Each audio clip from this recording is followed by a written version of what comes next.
ዛሬ የምንመለከተው ታሪክ ልቦለድ ፊልም የሚመስል ነገር ግን በእውነት የተፈጸመ የጀግንነት የጭካኔና የትራጀዲ ድብልቅ የሆነ ታሪክ ነው።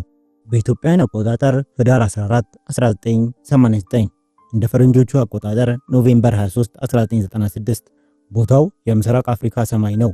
በዓለም አቪዬሽን ታሪክ ውስጥ እስካሁን ድረስ በቪዲዮ ካሜራ የተቀረጸ ብቸኛው የውሃ ላይ ማረፍ ክስተት ካፒቴን ሉላ አባተና የጠላፊዎቹ የሞት ሽረት ትግል። ይህን የአጋችና የታጋች ታሪክን በሰፊው እንመለከተዋለን። አብራችሁን ቆዩ። የሰው ልጅ በጠዋት ሲነሳ የዕለቱን ውሎን ይተልማል፣ ቀጠሮውን ያስተካክላል፣ ምሽት ላይ ወደ ቤቱ በሰላም ለመግባት ይመኛል። ዕጣ ፈንታ ግን በራሷ መንገድ ካርታዋን ትዘረጋለች። ልክ በታይታኒክ መርከብ ላይ እንደነበሩት በመቶዎች የሚቆጠሩ ነፍሳት፣ ልክ በፖምፔ ከተማ እንደነበሩት የሮማንያን ባለጸጎች ሁሉም ነገር መደበኛና ሰላማዊ በሆነበት ቅጽበት ታሪክ አቅጣጫውን ይቀይራል። ዛሬ የምንመለከተው ታሪክም የሚጀምረው እንደዚሁ ነው። ቀኑ ቅዳሜ ነው። እንደ ኢትዮጵያን አቆጣጠር ህዳር 14 ቀን 1989 እንደ ፈረንጆቹ አቆጣጠር ደግሞ ኖቬምበር 23 1996 ቦታው ቦሌ ዓለም አቀፍ አውሮፕላን ማረፊያ። የጠዋት ፀሐይ የአዲስ አበባን ሰማይ ወርቃማ ቀለም ቀብተዋለች። አየሩ ደስ የሚል ንፋሱም ለስለስ ያለ ነው። በዚህ የጠዋት ድባብ ውስጥ ግን በቦሌ ማኮብኮቢያ ላይ አንድ ግዙፍ የብረት ወፍ አውሮፕላን ቆሟል። ይህ አውሮፕላን ተራ አውሮፕላን አይደለም። የቦይንግ ኩባንያ የቴክኖሎጂ ውጤት የሆነው ቦይንግ 767-200ER ነው። በኢትዮጵያ አየር መንገድ የንብረት መዝገብ ውስጥ መለያ ቁጥር ETAIZ ይባላል። ነገር ግን ፓይለቶች እና የአየር መንገዱ ሰራተኞች በፍቅር የሚያውቁት በአንድ ቅጽል ስሙ ነው፣ ዙሉ። ዙሉ አውሮፕላን በዚያን ቀን ጠዋት ግርማ ሞገስን ተላብሷል። ልክ ለጦርነት እንደተዘጋጀ የጥንት ሮማንያ ወታደር የፀሐይ ብርሃን በነጭ አካሉ ላይ ይንጸባረቃል። የኢትዮጵያ አየር መንገድን አርማ በኩራት በጅራቱ ላይ ተሸክሞ ወደ ሰማይ ለመወንጨፍ ትዕዛዝ ይጠብቃል። ወደ አውሮፕላኑ ሆድ ዕቃ እንግባ፣ ወደ ኮክፒቱ። በኮክፒቱ ውስጥ የተቀመጠው ሰው ለዚህ ጉዞ የተመረጠው በዘፈቀደ አልነበረም። የዚህ ግዙፍ አውሮፕላን አዛዥ ካፒቴን ሉላ አባተ ይባላሉ። ካፒቴን ሉል ዝም ብለን ፓይለት ብንላቸው ታሪኩን ማቃለል ይሆንብናል። ሰውየው የሰማይ ላይ ጀነራል ናቸው። በወቅቱ የ42 ዓመት ጎልማሳ ሲሆኑ ከ11500 ሰዓታት በላይ በሰማይ ላይ በመብረር የካበተ ልምድ ያላቸው አንጋፋ አብራሪ ናቸው። ነገር ግን የካፒቴን ሉል ታሪክ በዚህ ብቻ አይቆምም። እኚህ ሰው ከዚህ ቀደም 2 ጊዜ የአውሮፕላን ጠለፋ ሙከራ አጋጥሟቸዋል። በብልሃትና በጀግንነት አውሮፕላኑን በሰላም በማሳረፍ 100% የስኬት ታሪክ ያላቸው ሰው ናቸው። ዕጣ ፈንታ ግን ዛሬ ለሶስተኛና ለመጨረሻ ጊዜ ልትፈተናቸው ወስናለች። ከጎናቸው የተቀመጠው ረዳት አብራሪ ዮናስ መኩሪያ ይባላል። ወጣት፣ ቀልጣፋና በሙያው የተመሰገነ ነው። ሁለቱ አብራሪዎች የአየር ሁኔታውን ይፈትሻሉ፣ የመሳሪያዎቹን ትክክለኛነት ያረጋግጣሉ። ሁሉም ነገር ፐርፌክት ነው ወይም ደግሞ ትክክል ይመስላል። ጉዞ ከምስራቅ እስከ ምዕራብ አፍሪካ የሚዘልቅ ነው። ከአዲስ አበባ ተነስቶ ናይሮቢ፣ ከዚያም ብራዛቪል፣ ቀጥሎም ሌጎስ፣ በመጨረሻም አቡጃን ኮት ዲቫር። ረጅም ጉዞ ነው። ልክ እንደ አንድ የሙዚቃ ኮንሰርት እያንዳንዱ ማረፊያ የራሱ ኖት አለው። ተሳፋሪዎቹ ወደ አውሮፕላኑ መግባት ጀምረዋል። 163 ተሳፋሪዎች። ከነዚህ ውስጥም አብዛኛው ለንግድ፣ ለሽርሽር ወይም ቤተሰብ ለመጠየቅ የሚጓዙ ንጹሃን ናቸው። የብሔር የዜግነትና የቋንቋ ልዩነት ሳይገድባቸው ሁሉም በአንድ ጣሪያ ስር ተሰባስበዋል። ከተሳፋሪዎቹ መካከል አንድ ሰው ልብ በሉልኝ፣ ሙአሚን ይባላል። ይህ ሰው ታዋቂ የፎቶ ጋዜጠኛ ነው። በ1984 እንደ ፈረንጆቹ አቆጣጠር እንደ ኢትዮጵያን አቆጣጠር ደግሞ ለ1977ቱ ድርቅ የሰሜኑን የኢትዮጵያ ረሃብ በካሜራ ቀርጾ ለዓለም በማሳየት ዩ አር ዘ ወርልድ ተብሎ ለተዘመው ሙዚቃ ለተሰበሰበው እርዳታ ምክንያት የሆነው እኚሁ ሰው ናቸው። ሙአሚን በአፍሪካ ጦርነት መሃል ገብቶ ፎቶ ሲያነሳ እጁን በቦምብ ያጣ፣ ነገር ግን ዛሬም ካሜራውን በአንድ እጁ አንጠልጥሎ እውነትን የሚፈልግ የጋዜጠኝነት ዓለም ጀግና ነው። እሱም በዚህ አውሮፕላን ላይ አለ። ሌላው ደግሞ ፍራንክ ሃድል የተባሉ በህንድ ቦምቤ የሚገኝ የአሜሪካ ቆንስላ ጀነራል ከባለቤታቸው ጋር ለሳፋሪ ጉዞ ወደ ኬንያ እያመሩ ነው። በአጠቃላይ አውሮፕላኑ አንድ ትንሽ መንደር ሆኗል። ሀብታም፣ ድሃው፣ ታዋቂውና ተራው ሰው ሁሉም ህይወታቸውን ለካፒቴን ሉልና ለአውሮፕላኑ አደራ ሰጥተው ተቀምጠዋል። ሰዓቱ ደረሰ። የአውሮፕላኑ ሞተሮች ማጉረምረም ጀመሩ። የፕራት ኤድ ዊትን ሞተሮች ኃይል መላ አካሉን ሲያንቀጠቅጥ ይሰማል። ካፒቴን ሉል መቆጣጠሪያውን ሳቡት። ያ ግዙፍ የብረት ወፍ አውሮፕላኑ የስበት ህግን ወይም ግራቪቲን ተጋፍቶ ከመሬት ተላቀቀ። ወደ ሰማዩ የምስራቅ አፍሪካ ሰማይ ተወነጨፈ። አውሮፕላኑ ከፍታውን ይዞ ተረጋጋ። የመቀመጫ ቀበቶ መብራቶች ጠፉ። የአየር ላይ አስተናጋጆች በለመደው ፈገግታቸው ጋሪዎቻቸውን እየገፉ መስተንግዶ ጀመሩ። የቡና ሽታ አውሮፕላኑን ሞላው። ተሳፋሪዎቹ ጋዜጣ ያነባሉ። አንዳንዶች በመስኮት ደመናውን ይመለከታሉ። አንዳንዶች አይናቸውን ጨፍነው ለመተኛት ይሞክራሉ። ነገር ግን እዚህ ጋር አንድ ትልቅና እጅግ በጣም ወሳኝ የሆነ ታሪካዊ እውነት አለ።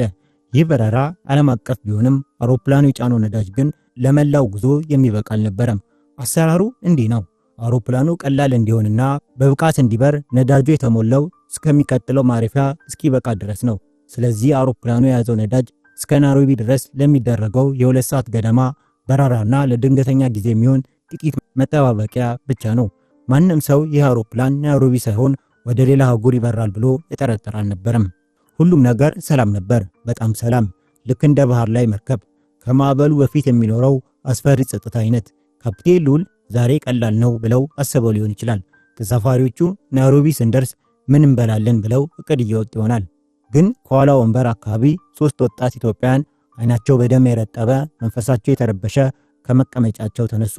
ይህ ቅጽበት የሰላማዊ ጉዞ ማብቂያና የዓለምን ሕዝብ ያስደነገጠ የትራጀዲ ጅማሮ ነው።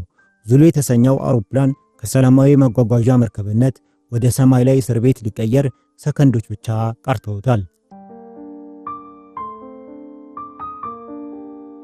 ሰማዩ ሰላም ነው።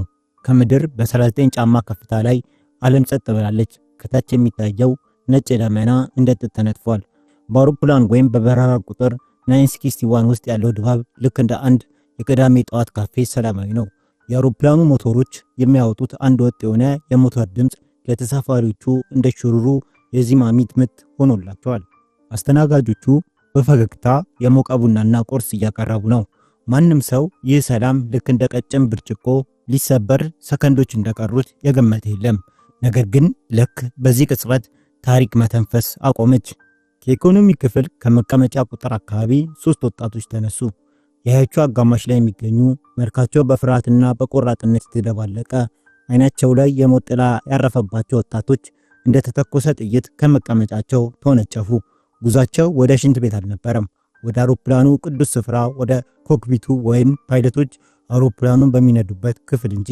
በወቅቱ የአቪዬሽን ሕግ እንደ ዛሬው ጥብቅ አልነበረም። የፓይለት ክፍል በሮች እንደ ብረት አልተሰሩም። ያኔ የአውሮፕላን ጠለፋ ፋሽን የነበረበት፣ ነገር ግን ጠላፊዎች በአብዛኛው የፖለቲካ ጥገኝነት ለመጠየቅ ወደ ጎረቤት ሀገራት እንዲሄዱ የሚያስገድዱበት ዘመን ነበር። እነዚህ ወጣቶች ግን የተለየ ዕቅድ ነበራቸው። ከፍተኛ ድንጋጤና የሽብር ጩኸት የአውሮፕላኑን ሰላም ቀየረው። አስተናጋጆቹን ገፋፍተው ጣሏቸው። ፓይለቶች አውሮፕላኑን በሚነዱበት ክፍል ዘለው ገቡ። እስኪን ምስል በአይነ ህሊናችሁ ሳሉት። ጠባብ ክፍል ነው፣ በመሳሪያዎችና በስክሪኖች የተሞላ። ካፒቴን ልዑልና ረዳት አብራሪ ዮናስ በሥራ ላይ ናቸው። በድንገት 3 ያልተጠበቁ እንግዶች የሞት መልእክተኛ መስለው ከፊታቸው ቆሙ። በእጃቸው የያዙት ክላሽንኮቭ ወይም ሽጉጥ አልነበረም። የአውሮፕላን አደጋ ጊዜ መጥረቢያ እና የእሳት ማጥፊያ ቱቦ ከግድግዳው ላይ ነቅለው ነበር የገቡት። ለሕይወት ማዳን የተቀመጡ መሳሪያዎች የሞት መሳሪያ ሆኑ። ተነስ ኮምበር ተነስ አሉት ለረዳት አብራሪው ዮናስ። ገና መልስ ለመስጠት ጊዜ ሳያገኝ በመጥረቢያውና በእሳት ማጥፊያው ደበደቡት። ደም ፈሰሰ። ካፒቴን ልዑል የሁሉ ልምድ ያካበቱት ሰው በዚህ ጊዜ አዛዥነታቸው ተፈተነ። ዮናስን ከመቀመጫው ጎትተው አውጥተው አንደኛው ጠላፊ በረዳት አብራሪ ወንበር ላይ ተፈናጠጠ። ካፒቴን ልዑል ምን እየሰራችሁ ነው? ተረጋጉ፣ እሱን አትንኩት፣ የምትፈልጉትን እኔ ያደርጋለሁ ብለው ጮሁ። ጠላፊው መለሰ፣ እኛ 11 ነን፣ ቦምብ ይዘናል፣ አውሮፕላኑን እናፈነደዋለን አለ ጠላፊው። ይህ የውሸት ጨዋታ ነው። በእርግጥ እነሱ 3 ብቻ ነበሩ። ቦምብ ያሉትም ነገር በእጃቸው ያዙት አንድ አጠራጣሪ ጠርሙስ ነበር። ምናልባት ውስጡ አልኮል ወይም ውሃ ሊሆን ይችላል። ነገር ግን በአየር ላይ ከምድር በሺዎች ኪሎ ሜትር ርቀት ላይ ማንም ሰው ይህ ቦምብ እውነት ወይስ ውሸት ብሎ ለመፈተሽ አይፈልግም። ፍርሃት ራሱ ትልቅ ቦምብ ነውና። ከዚያም በታሪክ ውስጥ እጅግ አስገራሚውና እጅግ እብደት የተሞላበት ትዕዛዝ ተላለፈ። ወደ አውስትራሊያ ውሰደን አለ ጠላፊው። ካፒቴን ልዑልም ጆሮአቸውን ማመን አቃታቸው። ወደ አውስትራሊያ አሉ መልሰው ካፒቴን ልዑል። እስቲ አድማጮች፣ እስኪ የጂኦግራፊ ላይ ተማርነውን እናስታውስ። አውሮፕላኑ ያለው በምስራቅ አፍሪካ ላይ ነው። አውስትራሊያ ያለችው ደግሞ በሌላ ዓለም ጫፍ ነው። በመካከላቸው ያለው ሰፊ ህንድ ውቅያኖስ ብቻ ነው። ካፒቴን ልዑል የሂሳብ ቀመሩን በአእምራቸው ሲያሰሉት ውጤቱ 0 መሆኑ ታያቸው። አውስትራሊያ ጠየቁ ካፒቴን በድንጋጤ። አውስትራሊያ መድረስ አንችልም፣ ነዳጅ የለንም፣ የጫነው ነዳጅ እስከ ናይሮቢ ብቻ ነው። ጠላፊው ግን በእጁ የያዘውን የአውሮፕላን መጽሔት አወጣና ካፒቴኑ ፊት ደቀነው። መጽሔቱ ላይ የቦይንግ 767 አውሮፕላን ምን ያህል መብረር እንደሚችል ማክሲመም ሬንጅ ተጽፏል። እዚህ ላይ 11 ሰዓት መብረር ይቻላል ይላል። ዋሽታቸዋል፣ ወደ አውስትራሊያ ካልወሰድከን እናፈነደዋለን አለ በቁጣ። እዚህ ጋር ነው ትልቁ የትራጀዲ አስቂኝና አሳዛኝ ገጽታ የሚታየው። ልክ አንድ ሰው የመኪና ማስታወቂያ ላይ ይህ መኪና 500 ኪሎ ሜትር ይጓዛል የሚለውን አይቶ መኪና ውስጥ ያለው ቤንዚን ግን ለ5 ኪሎ ሜትር ብቻ መሆኑን እንደማያውቅ ሰው ማለት ነው። መሃይምነትና ድፍረት ሲገናኝ ውጤቱ ጥፋት ነው። ጠላፊዎቹ በመጽሔቱ ላይ ያለውን ቲዮሪ እንጂ በተግባር ታንከሩ ውስጥ ያለውን የነዳጅ መጠን ማንበብ አይችሉም ነበር። ካፒቴን ሉል ለጠላፊዎቹ ሊያስረዷቸው ሞከሩ። ይህ እኮ አቅሙን ነው የሚናገረው። እኛ አሁን የነዳጅ ታንከራችን ባዶ ነው። ናይሮቢ አርፈን ነዳጅ እንሙላልና እንሂድ አሉ። አይደረግም አለ ጮክ ብሎ ጠላፊው። ይህ እናንተ ተንኮሎ፣ ፖሊስ ልታስጠሩብን ነው። አሁን ወደ ምስራቅ ታጠፍ፣ ወደ ውቅያኖሱ ንዳ። ይህ ቅጽበት በካፒቴን ሉል ሕይወት ውስጥ እጅግ ፈታኝ ቅጽበት ነበር። ከፊት ለፊታቸው ሁለት ምርጫዎች ተደቅነዋል። አንደኛው እምቢ ብሎ መታገልና አውሮፕላኑ በአየር ላይ ያለ እንዲፈነዳ ማድረግ ነው። ምንም እንኳን ቦምቡ ውሸት ቢሆንም እነሱ ግን አምነዋል። ሁለተኛው እብዶቹን እሺ ብሎ ነዳጁ እስኪያልቅ ድረስ ወደማይታወቀው የውሃ መቃብር መጓዝ። ካፒቴን ሉል ለጊዜው ሁለተኛውን መረጡ፣ ግን በተንኮል እሺ ወደ አውስትራሊያ እንሄዳለን አሉ። ነገር ግን መሪውን በድብቅ ወደ ደቡብና በአፍሪካ ጠረፍ በኩል አድርገው ማብረር ጀመሩ። ዓላማቸው ጠላፊዎቹን እያታለሉ ነዳጅ ሳያልቅ ወደ ሞምባሳ ወይም ወደ ዳሬ ሰላም አርፈው ሕይወትን ለማዳን ነበር። ነገር ግን ጠላፊዎቹ ሞኞች አልነበሩም። ከመስኮት ወደ ውጪ ሲመለከቱ የአፍሪካ ምድርና የባህር ዳርቻ አዩ። ለምን መሬት ይታየናል? አውስትራሊያ እኮ በባህር መሃል ነው። ዋሽተናል። ወደ ምስራቅ ካልታጠፍክ አሁን እናፈነደዋለን ብለው ዛቱ። ካፒቴን ሉል ተስፋ ቆረጡ። ካሁን በኋላ ማታለል አይቻልም። መሪውን አሽከረከሩት። ዙሉ የተሰኘው አውሮፕላን ከአፍሪካ ቀንድ ርቆ ወደማያልቀውና ወደማይጨበጠው ሰፊውና አስፈሪ ወደሆነው የህንድ ውቅያኖስ ገባ። ከኋላቸው የናይሮቢ መቆጣጠሪያ ክፍል በሬዲዮ ይጠራቸዋል። ኢትዮጵያ 961፣ ኢትዮጵያ 961፣ ካምባክ፣ የኢትዮጵያ 961፣ ኢትዮጵያ 961፣ ተመለሱ ተመለሱ። ከፊት ለፊታቸው ግን ሰማይና ውሃ ብቻ። እናም በእጃቸው ያለው ነዳጅ እንደ ሰም እየቀለጠ ነው። ሞት ሰዓቱን እያየ እየጠበቃቸው ነው። የእብደት ትዕዛዝ አሸነፈ። ጉዞ ወደ ሞት ተጀመረ።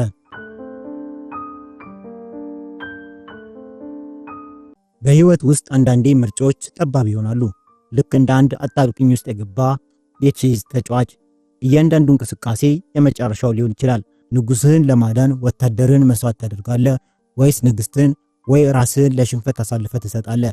ካፒቴን ሉል አዋተም በዚያን ቀን ከምድር በሺዎች ኪሎ ሜትር ርቀት ላይ ከሞት ጋር የቼዝ ጨዋታ ጀመሩ። ተጋጣሚያቸው ግን ህግና ስርዓት የማያውቅ ተጫዋች አልነበረም። ሶስቱም በስሜት የጦዙ ባላዋቂነት የታወሩና ከሞትንም አብረን እንሞታለን የሚሉ እብዶች ነበሩ። አውሮፕላኑ አሁን በህንድ ውቅያኖስ ላይ ነው። ከስሩ ያለው ሰማይ ውሃ ማብቂያ የለውም። ነዳጅ እንደ ሰም እየቀለጠ ነው። ካፒቴን ሉል በሬዲዮ መገናኛ ሄድሴት በኩል ወደ አዲስ አበባና ናይሮቢ የመቆጣጠሪያ ማዕከላት ኤር ትራፊክ ኮንትሮል መልእክት ላኩ። አዲስ 961 ተጠልፈናል። ወደ አውስትራሊያ እንድንሄድ ታዘናል። ነገር ግን ነዳጅ የለንም። ደግሞዋለሁ፣ ነዳጅ የለንም። ይህ ድምጽ በአዲስ አበባና በናይሮቢ መቆጣጠሪያ ክፍሎች ውስጥ እንደ ነጎድጓድ አስተጋባ። ኦፕሬተሮችም በድንጋጤ ተዋጡ። ወደ አውስትራሊያ ብለው ጠየቁ። አዎ ወደ አውስትራሊያ መለሱ ካፒቴኑ ድምጻቸው ሲያርበተበት። የሰማይ ላይ ጀግንነት የሚፈተነው እዚህ ጋር ነው። ናይሮቢ ኤርፖርት ኦፕሬተር በፍጥነት አማራጭ አቀረበ። ካፒቴን ሞምባሳ አለ፣ ዳሬ ሰላም አለ፣ እባክህ ወደዛ አቅና፣ እዛ አርፈህ ነዳጅ መሙላት ትችላለህ። ካፒቴን ሉልም ይህን መልእክት ሰሙ። እናም አንድ ብላ ሐሳብ ብልጭ አለላቸው። የጠላፊዎችን እብደት ለዓለምና ለራሳቸው ለማጋለጥ የሬዲዮ ንግግር በኮክፒቱ ውስጥ ባለው ስፒከር ከፍ አደረጉት። ዓላማቸው ጠላፊዎቹ የመሬት ተቆጣጣሪዎች የሚሉትን በራሳቸው ጆሮ እንዲሰሙና ምናልባት ልባቸው እንዲለሰልስ ነበር። ይሰማቸዋል አላቸው ካፒቴን ሉል ለጠላፊዎች። የናይሮቢ ተቆጣጣሪ የሚለውን ስሙት። ሞምባሳ እንድናርፍ እየፈቀዱልን ነው። እዛ ነዳጅ ሞልተን ጉዟችንን መቀጠል እንችላለን። ከስፒከሩ የሚወጣው ድምጽ ግልጽ ነበር። ኢትዮጵያ 961 ወደ ሞምባሳ አምሩ፣ ነዳጅ የላችሁም። ነገር ግን አድማጮች፣ ድንቁርና መድኃኒት የለውም። ጠላፊዎች ይባስ ተበሳጩ። አይደለም፣ ይህ ውሸት ነው፣ እኛን ለማታለል ነው፣ ፖሊስ ሊያስጠሩብን ነው፣ ዝጋው ብለው ጮሁ። አንደኛው ጠላፊ ማይክሮፎኑን ሊነጥቅ ሞከረ። ወሬ አቁም፣ ወደ አውስትራሊያ ካልሄድክ አሁኑን እናፈነደዋለን። እዚህ ጋር ነው ካፒቴን ልዑል ትልቁን ቁማር የተጫወቱት። እሺ ወደ አውስትራሊያ ሄዳለሁ አሉ። ነገር ግን በአእምሯቸው ሌላ ካርታ እየሳሉ ነበር። አውሮፕላኑን በአፍሪካ ጠረፍ በኩል ከባህር ዳርቻቸው ብዙም ሳይርቁ ወደ ደቡብ አቅጣጫ ይዘው መብረር ጀመሩ። ይህ ታክቲክ ፓራላል ኮርስ ይባላል። ማለትም ወደ ውቅያኖስ መሃል ከመግባት ይልቅ የባህር ዳርቻን ተከትሎ መብረር። ዓላማው ግልጽ ነው። ነዳጁ ሲያልቅ ወይም ጠላፎቹ ሲዘናጉ በአቅራቢያው ወደሚገኝ ኤርፖርት በፍጥነት ለመታጠፍ። ካፒቴን ልዑል በልባቸው እነዚህ እብዶች ሳላሳውቃቸው ወደ ሞምባሳ ወይም ወደ ዛንዚባር አወርዳቸዋለሁ ብለው አስበው ነበር። ነገር ግን ጠላፊዎቹ በመስኮት ሲመለከቱ ከታች የመሬትና የባህር ዳርቻ አዩ። ለምን መሬት ይታየናል ብለው ጠየቁ። አውስትራሊያ እኮ በውቅያኖስ መሃል ነው፣ ወደ ምስራቅ ወደ ውሃው ብቻ ታጠፍ ብለው ጮኹ።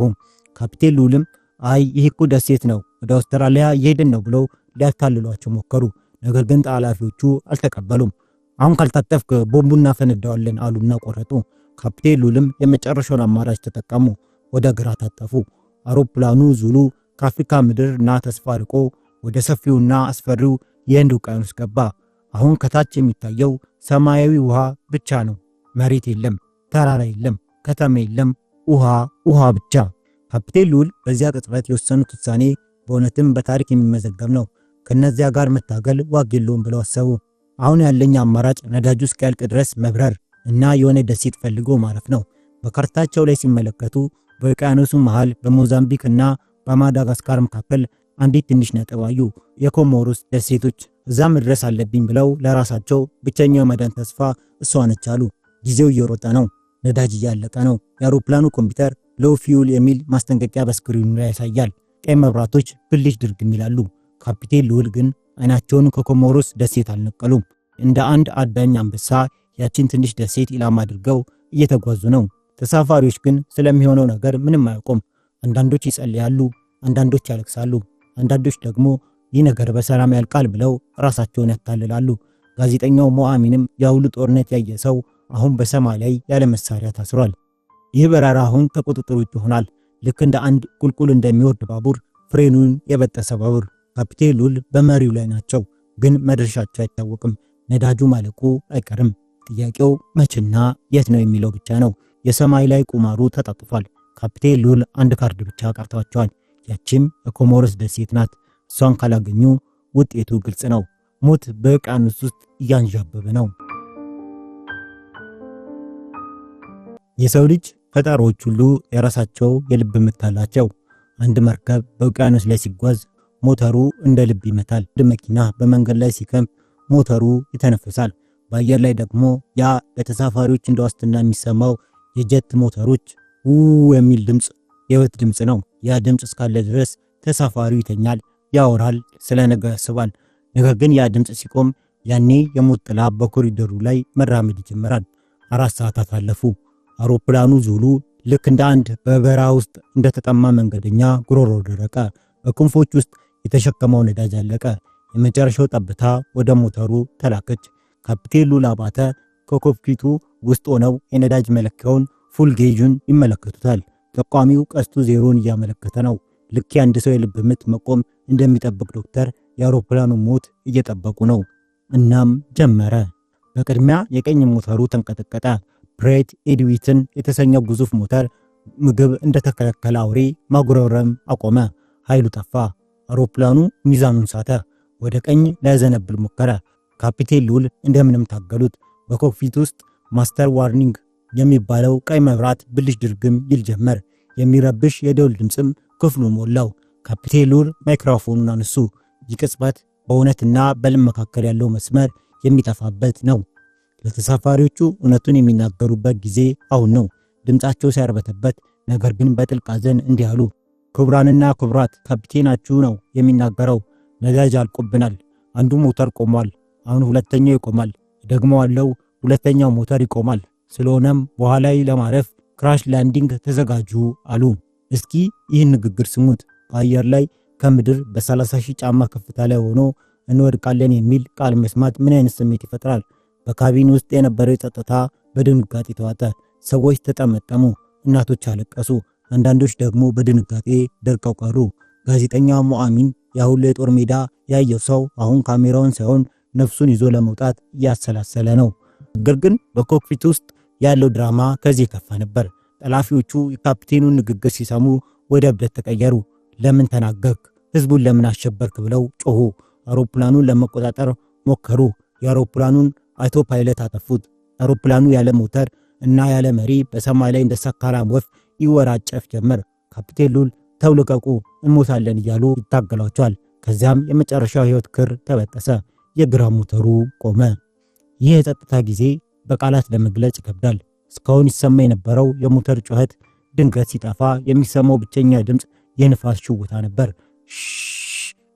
የሚል የቀዝቃዛ ንፋስ ድምፅ። አውሮፕላኑ አሁን ሞተር ያለው ማሽን አይደለም። አሁን 175 ነፍሳትን የያዘ 100 ቶን የሚመዝን ግዙፍ ብረት ያለምንም ኃይል በስበት ህግ ግራቪቲ ብቻ ወደ ታች እየተመዘገዘገ ነው። ግላይደር ወይም ተንሳፋፊ ሆነ። ኤሌክትሪክ ጠፋ። መብራቶች ደበዘዙ። የአየር ማቀዝቀዣው ኤሲ መስራት አቆመ። በካቢን ውስጥ ሙቀትና ፍርሃት ነገሰ። ነገር ግን የቦይንግ ቴክኖሎጂ ለዚህ ቀን ያዘጋጀው አንድ ትንሽ ተስፋ ነበር። ራም ኤር ተርባይን የተባለች ትንሽ ፕሮፔለር ከአውሮፕላኑ ሆድ ወጣች። ይህቺ ትንሽ መሳሪያ በንፋስ ኃይል የተሽከረከረች ለአውሮፕላኑ ወሳኝ ለሆኑ የመቆጣጠሪያ መሳሪያዎች ብቻ፣ ለምሳሌ ለፍጥነት መለኪያ ትንሽ ኤሌክትሪክ ትሰጣለች። ነገር ግን ልብ በሉ፣ ሞተሮች ሲቆሙ የሃይድሮሊክ ኃይል አብሮ ይጠፋል። ያለ ሃይድሮሊክና ያንን ግዙፍ አውሮፕላን መዘወር የጭነት መኪናን በባዶ እጅ እንደመግፋት ይከብዳል። መሪው ደረቀ። ፍሬኑ አልሰራም።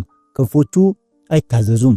ካፕቴን ሉል አባተ በአካል ብቃት እንቅስቃሴ ያዳበሩትን ጡንቻቸውንና የዓመታት ልምዳቸውን ተጠቅመው ያንን ግዙፍ የሞት አካል ቀጥ አድርገው ለማብረር የሞሽረት ትግል ያደርጉ ነበር። ላባቸው ጠብ ይላል። ትንፋሻቸው ቁርጥ ቁርጥ ይላል። ከጎናቸው ደግሞ ጠላፊዎች እየደበደቡ መሪውን እየነጠቁ ያስቸግሯቸዋል። አውሮፕላኑ እየወረደ ነው። 20,000 ጫማ፣ 15,000 ጫማ፣ 10,000 ጫማ። ከታች የህንድ ውቅያኖስ አረንጓዴና ሰማያዊ ሆኖ ይታያል። የኮሞሮስ ደሴት ቱሪስቶች ፀሐይ የሙቁ በውሃ እየተደሰቱ ነው። ከላይ ግን አንድ ትልቅ አውሮፕላን ድምፅ ሳይሰማ እንደ መንፈስ ወደ እነሱ እየመጣ መሆኑን አያውቁም። ካፕቴን ሉል በመስኮት ሲመለከት ግራንድ ኮሞሮስ ደሴትን አዩ። እዛ ጋር ኤርፖርት አለ፣ እዛ ማድረስ አለብኝ አሉ። ነገር ግን አውሮፕላኑ በፍጥነት እየወረደ ነው። በፍጥነት በሰዓት 300 ኪሎ ሜትር በላይ ነው። ያለ ሞተር፣ ያለ ፍሬን፣ ያለ ክንፍ ማዘዣ ይህ አውሮፕላን ወደ መሬት እየተመዘገዘገ ነው። ካፕቴን ሉል ወደ ተሳፋሪዎቹ በድጋሚ ተናገሩ። የንፋስ አደን ጃኬታቸውን ላይፍ ጃኬትን ልበሱ። ነገር ግን አደራችሁን አትንፉት፣ አሁን አትንፉት። ይህ ምክር የህይወትና የሞት ምክር ነበር። ታይታኒክ ስትሰምጥ የነበረው ድንጋጤ አሁን በዚህ ጠባብ የአውሮፕላን ክፍል ውስጥ ተደገመ። ሰዎች እየጸለዩ ነው። ባል ሚስቱን፣ እናት ልጁን አቅፋለች። ፍራንክ አድልና ባለቤቱም እጅ ለእጅ ተያይዘዋል። የሞተሩ ድምፅ ጠፍቷል። አሁን የሚሰማው የልብ ምት ድምፅ ብቻ ነው። አውሮፕላኑ ዙሉ የመጨረሻው ጉልበቱን ተጠቅሞ እንደቆሰለ ንስር ወደ ውሃ እየተጠጋ ነው። የሰው ልጅ በታሪኩ ብዙ አይነት ጦርነቶችን አድርጓል። በምድር ላይ፣ በባህር ላይ፣ በቤተ መንግስት ውስጥ። ነገር ግን ይህ ጦርነት ቢደረገው በጠባብ ክፍል ውስጥ ነው። በአውሮፕላን አብራሪው ክፍል ውስጥ ከምድር በሺዎች ሜትሮች ርቀት ላይ በሰከንዶች ውስጥ የሚወሰነው የህይወትና የሞት ፍልሚያ ነው። ካፕቴን ሉል አባተ እንደ አንድ የታሰረ አንበሳ ከሶስት እብዶች ጋር በኮክፒት ውስጥ እየታገሉ ነው። መሳሪያ የላቸውም፣ ነዳጅ የላቸውም፣ ጊዜ የላቸውም። ያላቸው ነገር ቢኖር ልምዳቸው፣ እምነታቸውና ያቺ በመስኮት የምትታየው ትንሽ ተስፋ ብቻ ናት። አውሮፕላኑ ዙሉ ሞተሮቹ ቆመው በጸጥታ ወደ ኮሞሮስ ደሴት እየተመዘገዘጉ ነው። ከታች የምትታየው ግራንድ ኮሞሮ ደሴት በውቅያኖስ መካከል እንደ አረንጓዴ እንቁ አምራ ትታያለች። ነጭ አሸዋ፣ ሰማያዊ ውሃ፣ የዘንባባ ዛፎች። በባህር ዳርቻው ላይም የፈረንሳይና የጣሊያን ቱሪስቶች ይህች ቀን እንደሌላው ቀን ሰላማዊ መስሏቸው ፀሐይ የሞቁ እየተዝናኑ ነው። ነገር ግን ከላይ የሚመጣው ሞት ነው።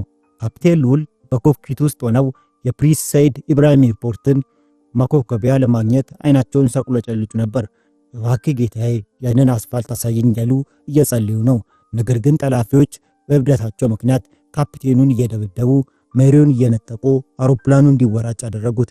በዚህ ትግል ውስጥ ካፕቴን ሉል ለአፍታ ኤርፖርቱን አቅጣጫ ሳቱ። እናም ያቺ አንድ ሰከንድ፣ ያቺ ወሳኝ ሰከንድ የ175 ሰዎችን ዕጣ ፈንታ ቀየረች። አውሮፕላኑ በጣም ዝቅ አለ። አሁንም ወደ ኤርፖርቱ መመለስ አይቻልም። ተራራውን ማለፍ አይቻልም። የቀረው አማራጭ አንድና አንድ ብቻ ሆነ፣ ውሃ ላይ ማረፍ። ካፕቴን ሉል ውሳኔያቸውን አስተላለፉ። አሁን ወስኛለሁ፣ በኋላ ላይ አሳርፈዋለሁ። ተሳፋሪዎቹ መሃል ከፍተኛ ድንጋጤ ተፈጠረ። የሞት ሽታ አውሮፕላኑን ወረረው። ጋዜጠኛ ሞአሚንም ያ ሁሉ የጦር ሜዳ ጀግና አሁን መቀመጫው ላይ ተቀምጦ ሳይሆን ቆሞ ተሳፋሪዎችን ሲያረጋጋ ተረጋጉ፣ ጃኬታችሁን አትንፉ ሲል ነበር። ነገር ግን ፍርሃት የሰው ልጅን አእምሮ ይጋርዳል። አንዳንድ ተሳፋሪዎች በፍርሃት ተውጠው የነፍስ አድን ጃኬታቸውን ነፍተው ለበሱ። አድማጮች፣ ይህ ምን አይነት ስህተት እንደሆነ ታውቃላችሁ? አውሮፕላን ውሃ ውስጥ ሲገባ ጃኬቱን የነፋ ሰው እንደ ባሉን ወደ ላይ ይንሳፈፋል። አውሮፕላኑ ደግሞ ውሃው ሲሞላው ወደ ታች ይሰምጣል። ያኔ ሰውየው ጣሪያው ጋር ተጣብቆ ሞጫታል። ይህ ለሞት የሚደረግ ስህተት ነው። ካፒቴኑ ደጋግመው አትንፉ ቢሉም ፍርሃት ጆሮን ደፍኖ ነበር። አውሮፕላኑ ወደ ውሃው ተጠጋ። ከታች ያሉት ቱሪስቶች መጀመሪያ ላይ የአውሮፕላን ትርኢት ወይም ኤርሾ መስሏቸው ነበር። አንድ ቱሪስት ካሜራውን አዘጋጀ። እናም የዓለምን ሕዝብ ያስደነገጠውን ያንን ምስል ቀረጸ። አውሮፕላኑ በሰዓት 307 ኪሎ ሜትር ፍጥነት እየበረረ ነው። ይህ ፍጥነት ለመደበኛ ማረፊያ ላንዲንግ በጣም ብዙ ነው። ምክንያቱም ያለ ሞተርና ያለ ሃይድሮሊክ የአውሮፕላን ፍጥነት መቀነስ የሚረዱ ክንፎች አይሰሩም። ካፒቴን ሉል ግን ምንም ማድረግ አይችሉም። ያለ ፍሬን የሚወርድ መኪና ሹፌር ሆነዋል። ካፒቴኑ አውሮፕላኑን ከውሃ ሞገድ ትይዩ ፓራራል ለማድረግ ሞከሩ። ዓላማቸው አውሮፕላኑን በኋላ ላይ ተንሸራቶ እንዲያርፍ ነበር። ነገር ግን በመጨረሻ ሰከንድ አውሮፕላኑ በትንሹ ወደ ግራ ዘነበለ። የግራ ክንፍ ጫፉ ውሃውን ነካው። የግጭት ድምፅ ብረት ሲሰባበር ውሃው ሲመታም ተሰማ። ልክ ክንፉ ውሃውን እንደነካ ያ ግዙፍ አውሮፕላን እንደተመታ ወፍ ተገነጠለ። የግራ ሞተሩ ውሃውን እንደ አሸዋ ቆፈረው። አውሮፕላኑን ጠምዝዞ አሽከረከረው። ውሃ እንደ ኮንክሪት ጠንካራ ሆኖ አውሮፕላኑን መታው። እስኪ አስቡት፣ 100 ቶን የሚመዘን ብረት በሰዓት 307 ኪሎ ሜትር ፍጥነት ከውሃ ጋር ሲጋጭ አውሮፕላኑ ለሶስት ተሰባበረ። ጭራው ተገንጥሎ ወደ አንድ አቅጣጫ ሄደ። አካሉ ተበታተነ። ኮክፒቱ ተገነጠለ። ያ የቅንጦት አውሮፕላን ያዙል የተባለው ኩሩ ንስር በሰከንዶች ውስጥ ወደ ፍርስራሽ ተቀየረ። ውሃው ጨካኝ የህንድ ውቅያኖስ ውሃ ወደ አውሮፕላን ውስጥ መጉረፍ ጀመረ። የነፉት ጃኬቶች ተንሳፈፉ። ያልነፉ ተሳፋሪዎች ዋና እየዋኙ እየተጫራጫሩ መውጣት ጀመሩ። የነፉት ግን ምስኪኖች ጣሪያው ጋር ተጣብቀው ውሃ ከታች እየሞላባቸው መውጫተው በገዛ ጃኬታቸው ታንቀቋሩ። ካፒቴን ሉል አባተም አውሮፕላኑ ሲሰባበር በኮክፒት ውስጥ ነበሩ። እሳቸውን ከፍተኛ ጉዳት ደርሶባቸዋል። ነገር ግን በተአምር ህይወታቸው ተረፈ። ከውሃ ውስጥ እየዋኙ ወጡ። ዙሪያቸውን ሲመለከቱ መጽሐፍ ቅዱስ ላይ እንዳለው የጥፋቱ አይነት ምስል አዩ። ሻንጦች ይንሳፈፋሉ፣ ወንበሮች ይንሳፈፋሉ፣ ሰዎች ይጮኻሉ። ደም ውሃውን ቀይ አድርጎታል። ቱሪስቶችና አካባቢ ነዋሪዎች በጀልባ እየመጡ እርዳታ መስጠት ጀመሩ። ፈረንሳዊ ዶክተሮች በረፍት ላይ የነበሩት አፋጣኝ ሕክምና ለመስጠት ተሯሯጡ። በዚያን ቀን ከ175 ሰዎች መካከል 125ቱ ህይወታቸውን አጡ። ጋዜጠኛ ሞአሚንም ያ ሁሉ ዓለም ያወቀው ሰው ቆሞ ስለነበር አውሮፕላኑ ሲጋጭ ተወርውሮ ህይወቱ አለፈ። ሶስቱም ጠላፊዎች ያንን እብደት የፈጠሩት ወጣቶች አብረው ጠፉ። ነገር ግን 50 ሰዎች 50 ሰዎች በህይወት ተረፉ። ይህ ቁጥር ትንሽ ሊመስል ይችላል። ነገር ግን ያለ ሞተር በጠላፊዎቹ እየተደበደቡ በውቅያኖስ ላይ አውሮፕላኑን አሳርፎ 50 ሰው ማትረፍ ዓለም አቪዬሽን ታሪክ ተወዳዳሪ የሌለው ጀግንነት ነው። ይህ አደጋ የሰማይ ላይ ጦርነት ፍጻሜ ነበር። ዙላ የተሰኘ አውሮፕላን ተሰብሮ ሰጠመ። ነገር ግን የካፒቴን ሉል ታሪክ እና የዛን ቀን ሰማያዊ ድራማ በታሪክ መዝገብ ላይ በወርቅ ቀለም ተጻፈ።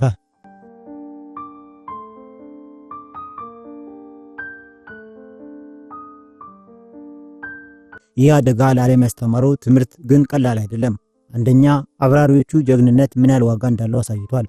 ካፒቴን ሉል አባትና ዮናስ መኩሪያ በዓለም አቀፍ ደረጃ የአቪዬሽን ጀግኖች ተብለው ተሸለሙ። ፍላይ ሴፍቲ ፋውንዴሽን የተባለው ተቋም ከፍተኛ ሽልማት ሰጥቷቸዋል። አውሮፕላኑ ተሰበረ፣ ግን የሰው ልጅ መንፈስ አልተሰበረም። ሁለተኛ፣ የአውሮፕላን ደህንነት ሕጎች ተቀየሩ።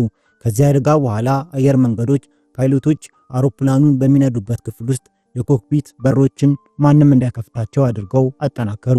የህይወት አድን ጃኬት አጠቃቀምን ትምህርት በደንብ መስጠት ተጀመረ።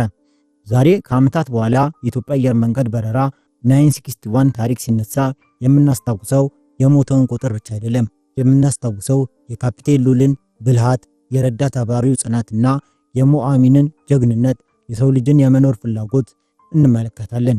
ይህ ታሪክ በህንድ ውቅያኖስ ላይ የተጻፈ በደምና በእንባ የተራቀቀ ነገር ግን በተስፋ የታተመ ታላቅ መጽሐፍ ነው።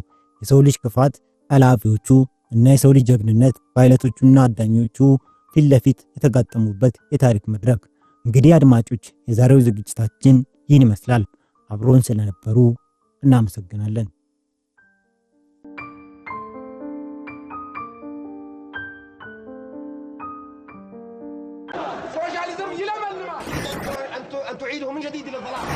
Yes, we did. We have not done much. Addis Ababa. I'm Jeff Bezos.